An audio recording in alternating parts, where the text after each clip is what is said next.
জানো তো, যখন কাস্টমার কোনো কেকে বলে নিজের মতন কাজ করতে, তখন কিন্তু সেই কাজ করার মজাটা দ্বিগুণ বেড়ে যায়।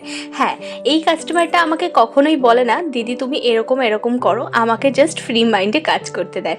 আমি তা বলে বলছি না যে সব কাস্টমার আমাকে বিরক্ত করে। সবার কিছু না কিছু ডিমান্ড থাকে, সেটা তো অবশ্যই পূরণ করার জন্য আমরা হোম মেকাররাই রয়েছি। তবে এই কাস্টমারটা আমাকে কোনো কিছুই বলেনি, জাস্ট আমাকে বলেছিল যে তুমি যাতে সুন্দর লাগে একটা, আমাকে সেরকমই কিছু একটা করে দাও। তো এই ফটোটা আমি মাঝখানে বসিয়েছি কেকের।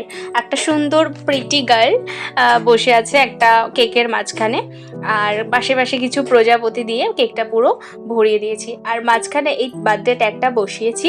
আমার এই ফন্টের মানে বার্থডে ট্যাগটা ভীষণ ভালো লাগে, তো যে কোনো কেকে আমি মাঝে মাঝে এটাই ব্যবহার করে থাকি। আর এই বলগুলো বসানোর জন্য কিন্তু কেকটা খুব সুন্দর লাগছে। আর আমি সবসময় ফন্ডেন্টে এইভাবে নাম লিখে দিই যতটা পারি, তো দেখতে কিন্তু এটা ভীষণ সুন্দর লাগে। আর অবশ্যই তোমরা আমাকে জানিও কেকটা কেমন হয়েছে। টাটা।